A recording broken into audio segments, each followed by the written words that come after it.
everyone, and welcome back to my channel.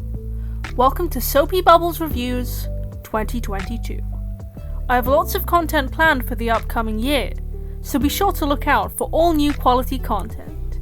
In today's video, we are going to be going over a film that I honestly wish I could forget, but I've never been able to shake from my memory since childhood. You've all seen the title and thumbnail, you know what it is. Without further ado, on with the review.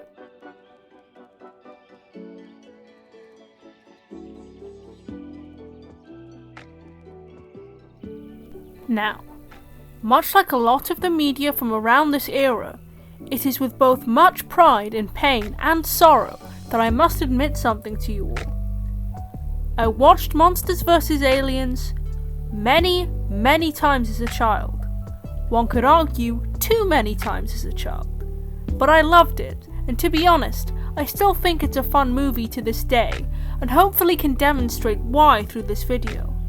Monsters vs. Aliens is a 2009 CGI animated movie centering around a young American woman who is suddenly transformed into a 50-foot woman and is transported to a secret government facility. Is he referring to Area 50? To help take down an alien threat and save Earth. Is it good? Or is it wank? Let's find out. The film opens with a spooky sci-fi edit of the DreamWorks logo before cutting to a glowing meteorite zooming through space, and two scientists notify the local authorities that a meteor is headed straight for Modesto, California.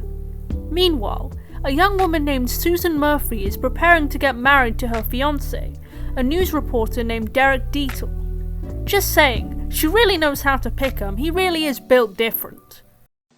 Bruh, look at this dude. Susan discusses her future with her mother-in-law and finds out about an inheritable feature from Derek's side that she doesn't exactly find desirable. Ah, honey, my fingers are crossed.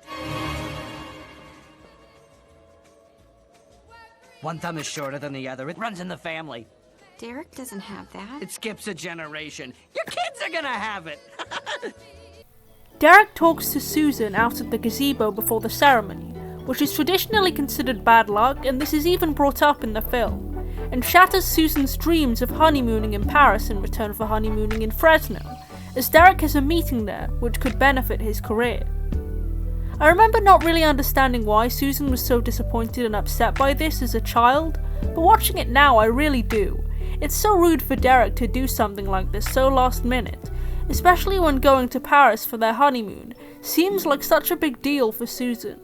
Having Derek only discuss this with Susan right before the wedding ceremony really sets him up as being an inconsiderate douchebag. As Derek is walking away, Susan is hit by the meteorite, and right when the ceremony is beginning, Susan begins to grow 50 foot tall and her hair turns white. This sequence is full of goofy moments, and it's understandable how this film became such a joke for a little while. Get me the government! Thumbs!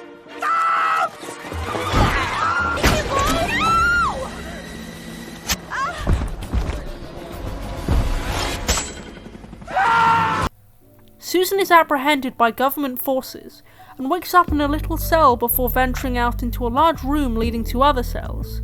Here, she meets the film's other heroes, my personal favourite Dr. Cockroach, as well as benzoate ostelazine bicarbonate, or Bob, and the missing link, or Link for short. They have this totally goofy exchange which definitely makes sense for a bunch of dude monsters who seem like they haven't seen a female anything in a very long time.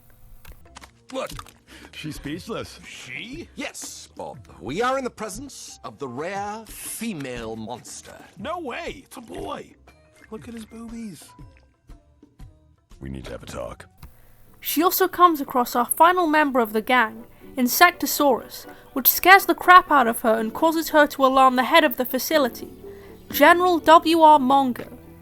Monger gives Susan a brief tour of the facility and explains to her that she can no longer contact anyone she previously knew in the outside world, and that her name has been legally changed to Ginormica. We are then introduced to our villain, Galaxar, a cephalopod-like extraterrestrial, and his computer, who informs him of the presence of some kind of power source called quantonium on Earth, which of course means we're all in danger. Now for another scene that confused me a lot as a kid.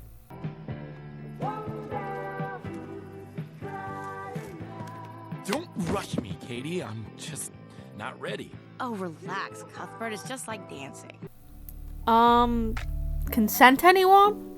Anyways, these two spot an alien robot, and the following morning we are introduced to one of the best characters in cinematic history, the President of the United States of America, who attempts to make first contact with the robot. So, the President plays Axel F for the robot, and it all goes horribly wrong. Come on, we've all seen the scene.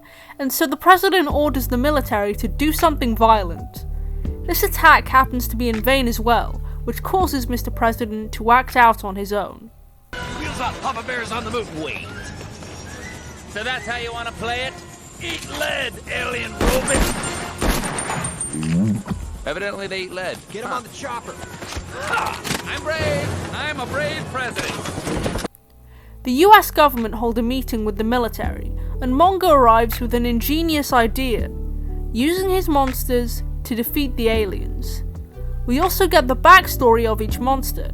Insectosaurus was originally, you guessed it, an insect that was turned into a monster by nuclear radiation. Link was a 20,000-year-old frozen fish man who thawed out. Bob was a mutated genetically altered tomato, and Dr. Cockroach was originally a mad scientist guy and accidentally hideously mutated himself while trying to discover ways to make humans more resistant to damage. The monsters are released into the wild to defeat the alien robot, which turns out to be a success, although not without destroying the Golden Gate Bridge and endangering hundreds of Californians. Galaxar does not take the defeat of his dear robot too well, but it is revealed that the Quantonium is actually what gives Susan her ginormous stature.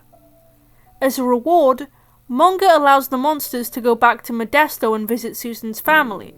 They hold a party and the monsters are completely unself-aware of how out of place and terrifying they are to the average person, although Bob attempts to find love with the jelly while waiting on the mythical Derek. Susan breaks into Derek's place of work in order to see him. However, while discussing her relationship with him, Derek completely shatters Susan's hopes of how this interaction was going to go down, and ends the relationship. While discussing her newfound confidence with her new friends, Susan is suddenly beamed up to Galaxar's spaceship, and Insectosaurus is hit with a laser beam while trying to save her, much to Link's anguish.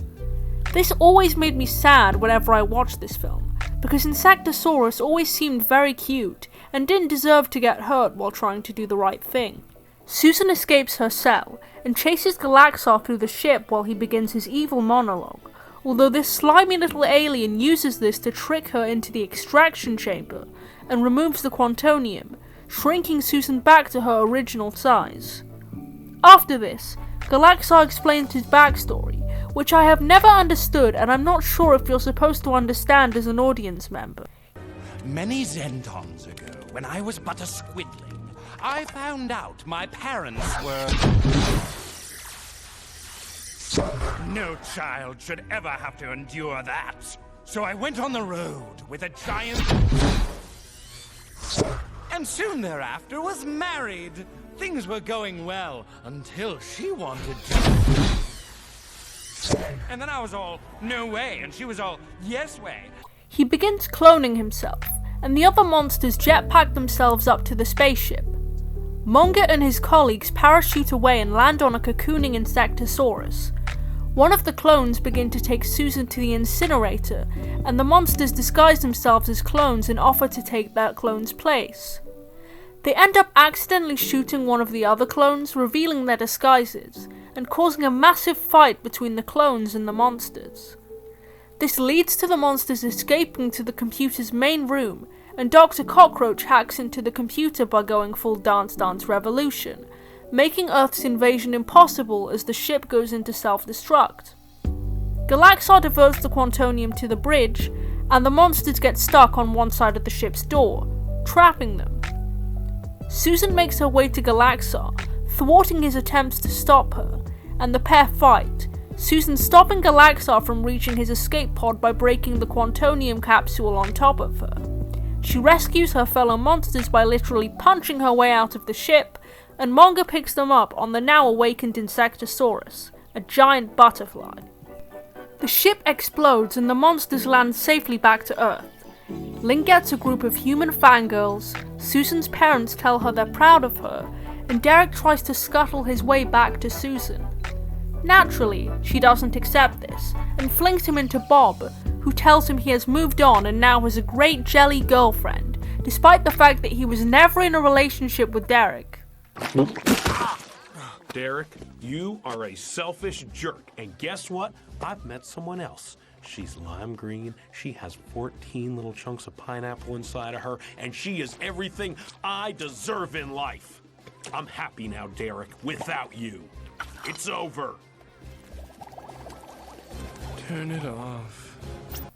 The monsters are then told by Monga that a new monster named Escargantua is slowly making its way to Paris after a snail fell into a nuclear reactor, so the monsters then head off on their new adventure. If it wasn't clear enough, I love this film for how goofy and fun it is. There are so many wacky and ridiculous moments. I think I've enjoyed watching it more now than I did as a kid. It's just so stupid. I also like how all the monsters are based on 50s sci-fi monster movies. Susan/Ginormica is based on Attack of the 50-Foot Woman. Link is based on the creature from the Black Lagoon. Bob is based on the Blob. Dr. Cockroach is based on the Fly. And to be honest, Insectosaurus could be based on any kaiju film from the 30s to the 70s, although it's safe to assume he was probably based on something like Megalon. One thing though, is that I didn't realise how much of a celebrity cast there is. Reese Witherspoon is Susan, Seth Rogen is Bob, Hugh Laurie is Dr. Cockroach, Will Arnett is Link, Rainn Wilson, or Dwight, is Galaxa, Steve Colbert is the President, and Kiefer Sutherland is Monga. As in, this Kiefer Sutherland. My mind is blown, and there goes 2 aspects of my childhood. Well, that's all for this video. Don't forget to like, comment and subscribe, and I hope you all enjoyed the video. And as always, thanks for watching. Nothing like a polo to ease my mind. With polos by my side, I'll always shine. The blue and green ones are my favorite kind, but I'll eat the colored ones from time to time. Cause polos is life, polos is life, polos is life, polos is life, polos is life, polos is life. Sleep all night and then polos is life.